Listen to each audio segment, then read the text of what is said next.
It's scary, but just so everyone knows how to make an appointment with your advisor. And right now, it might be lots of walking. So I have to say though, not all advisors have Lay's energy. She's so good, she's so good. But, you know, Lay's hard to match in general. Yeah. Okay, so if y'all need to take a screenshot or whatever it is, I thought specifically for this, for our first gen students, so just resources to remember. Lay and her TRIO program is one of the first things that you should remember.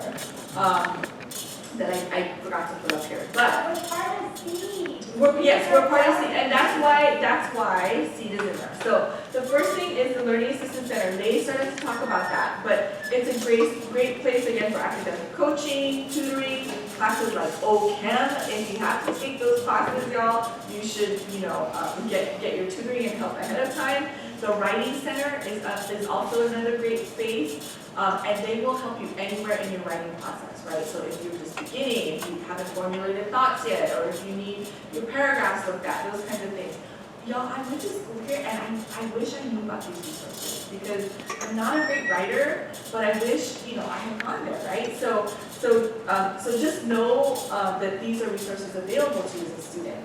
The COCOA program are for students with documented disabilities, right? So if you or a friend or anyone you know can get help from that program, call them and call right away, right? So the Manoa Career Center, and I know Lay's worked with them too, but so a lot of students mistake connecting with their career center early. They think that it's like, oh, when I'm transitioning or when I'm thinking about getting a job or thinking about my career.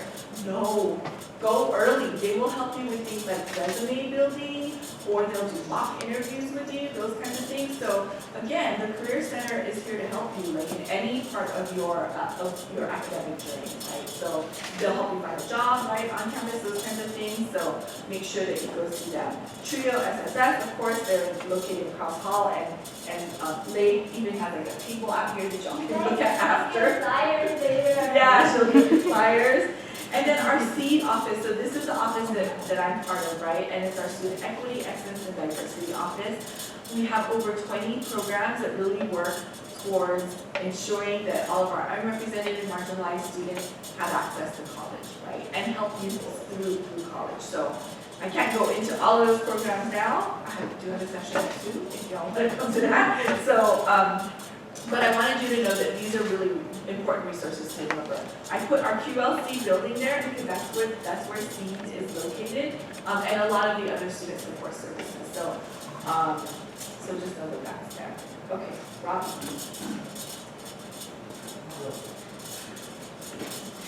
Okay, so as mentioned earlier, I am not from here. I am actually from the Central Valley, Stockton, California.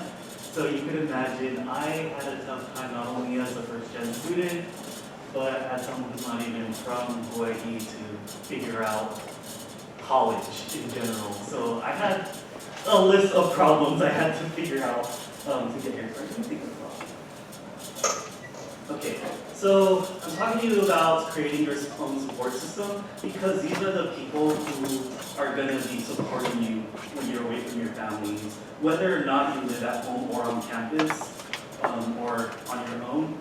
This is going to be your like college family or campus family, pretty much. Because guided by our parents our whole lives, it's hard to think of ourselves as independent individuals or contributors to society. So it's kind of scary, I get it, and honestly I'm still scared. But this whole time we are guided like through school, kindergarten, and high school. So being independent also doesn't mean that you have to do things alone. Independence doesn't mean that you're not asking for help. It doesn't mean that you figure everything out on your own, because no one does that. So think of it as your campus family. And it could be anyone from students, mentors and advisors, over here, professors, or any staff. It's just anyone on campus who knows the campus, who knows college, and can be like, yeah, I know exactly how you're feeling. That will help you a lot. And it doesn't even have to be a lot of people. I have gone through periods of my life where there was just one or two people that I could lean on, personally, professionally, or educationally. You can have different people for different needs and type of support you need. I know there's people I call on when I'm sad, or people I call on when I really need advice, or someone different I can call on for whatever other reason. So that's actually a really important part of being in college and also just becoming an adult. And contributing to society is getting to know people and also just getting used to asking for help. Okay? So, creating your own support system, you can call different people for different reasons, like I said, but first generation students, we have to understand it's okay to ask them. I know that a lot of times we are self-taught or we're handheld. Neither way is a really good way to learn. You kind of have to juggle both, figure out things that you can figure out on your own, but understand that when you can't figure something out, there is someone with an answer. And if they don't have an answer, they will help you find the answer. Okay? And you have 3 people in this room to start with. So I hope that you find that support system. And we are always here for you. Okay? And aside from that, it's important to focus on yourself. You have multiple identities, not just in the clinical sense. You have multiple identities. As a student, you are a son, daughter, or other. You are a friend. We have student parents. Any type of thing that you can think of that you are outside of being a student, that's still important to you, right? Like, you don't want to lose that, and none of us do. So make sure that you are taking care of yourself, and then you are making new friends if you want to. But if you have old friends, that's fine. And then take care of your academics as well, because, why else are we here? Employment.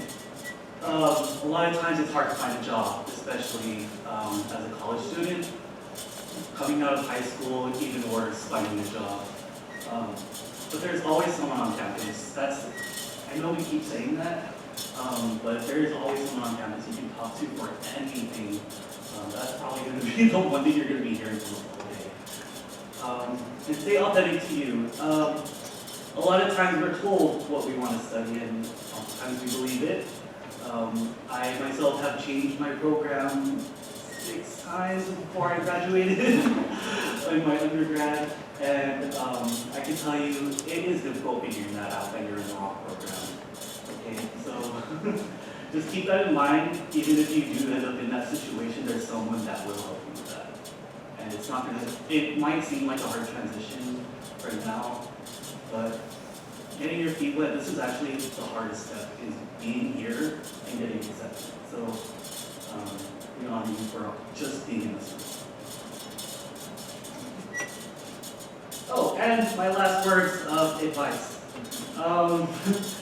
No matter where you are or what you plan to do, your ancestors are proud of you. Even if they didn't have much of a say in the job they worked or in the lives they've led, you have your own life and you have your own voice, which is all they ever wanted to do. All that matters are that your decisions are your own, because despite whatever your ancestors went through, or whatever was taken from them, or whatever was given to them, the very least that they wanted for you was to have a choice. And remember, you are your ancestors' wildest dreams. Okay? And to help you start off building that support system, I'm going to have you back to Jen to introduce. It's amazing. So one of the things that I do want to remind you about, right, where like Robbie had talked about, balancing and thinking about your multiple identities. We want to honor all of those identities. But I'll tell you, as a first-gen student and as a parent now, right, one of the hardest things when I went to school was for my family to understand what I was doing. Like, I'm from California, right, and I was here in Hawaii. My parents didn't understand, like, college, right, and what was going on. I think it wasn't until they visited me, like, the first or second time did they think that I was okay.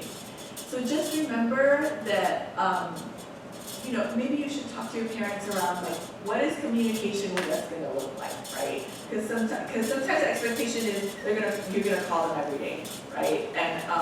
And you're gonna get busier, right? Like things will happen. You're gonna get more engaged on campus, or you're gonna find a job, or go out with friends, or those kinds of things. So just make sure that you have continue that communication with your family, whether, and let them know, right? Because my mom was like, it's Friday, you haven't called me yet, what's going on? And I was like, oh my God, I'm out, or whatever it is, right? So just and you know this, right? Again, as a parent, as Leigh as a parent, I think we all kind of worry, what it's like. So your family, really helped you get here. So just make sure that you have some sort of communication, understanding with them, right?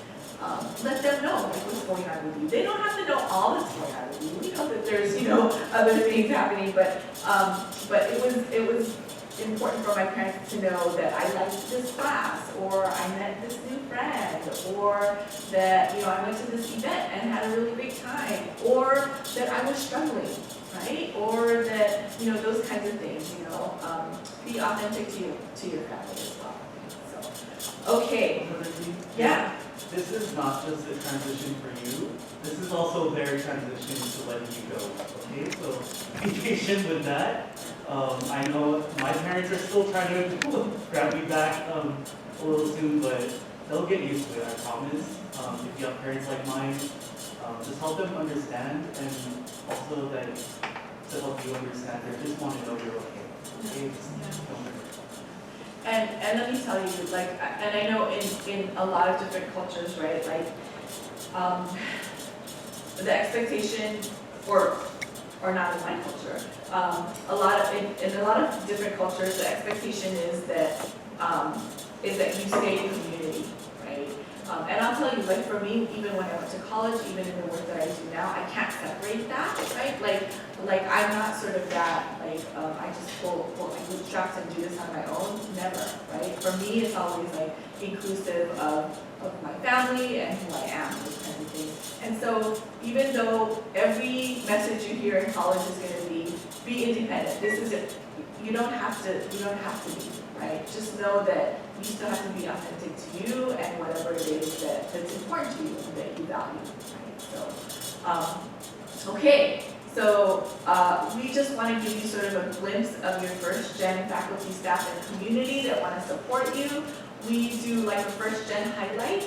So in November, we do our first-generation college student celebration. So I'm sorry if you don't have details yet, but we're going to figure it out and let y'all know. But these are just some of the first-gen faculty, staff, and students here on campus who want to share and highlight their stories with you, right? So Dr. Kupuna, my right, was actually my advisor in grad school.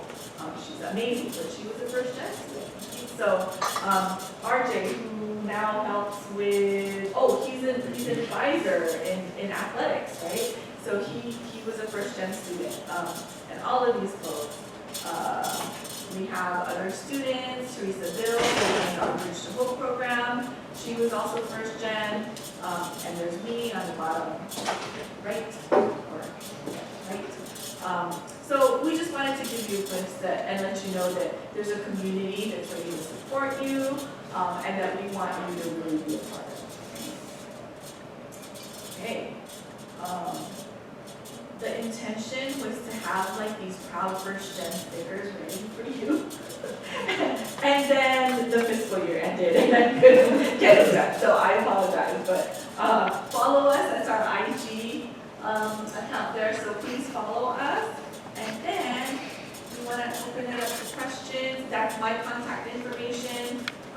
Make sure you get that down in case you need anything. I'm a connection to Leigh, to Robbie, to seed programs, to anyone on campus. So, mahalo everyone for coming. Are there questions or comments or anything?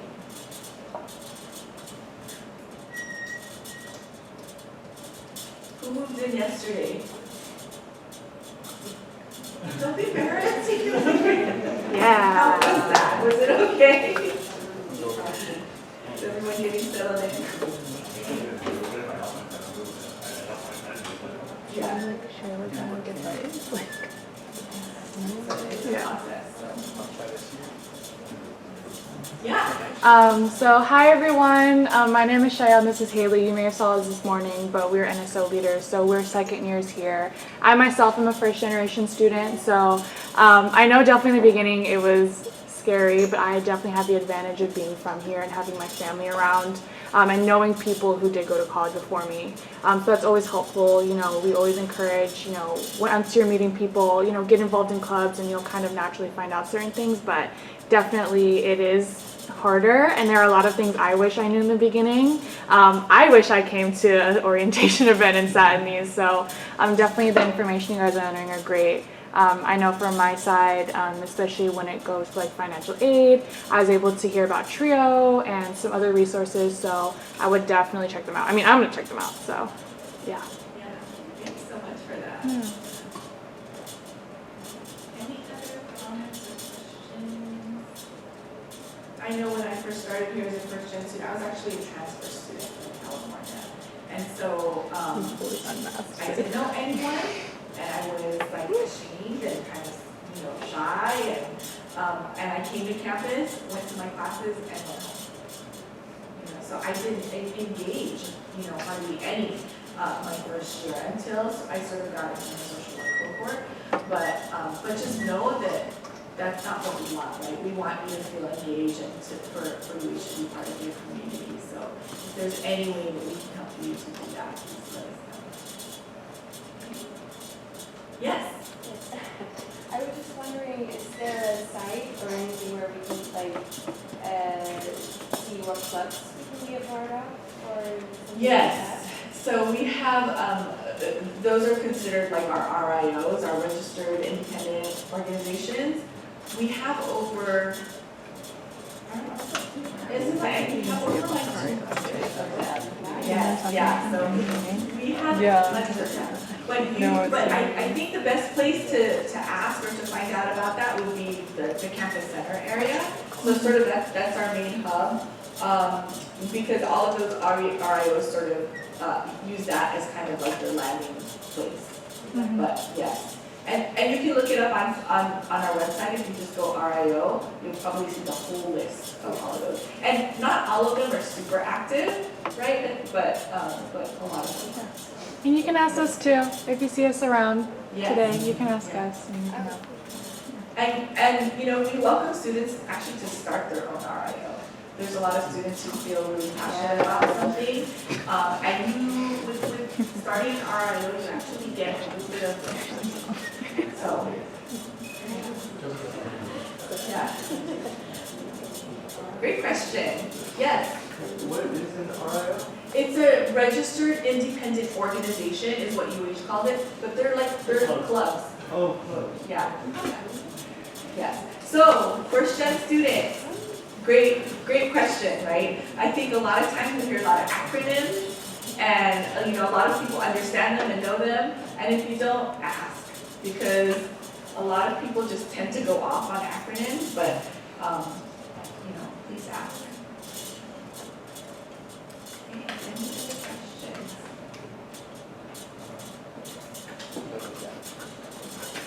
Okay, well, we are complete.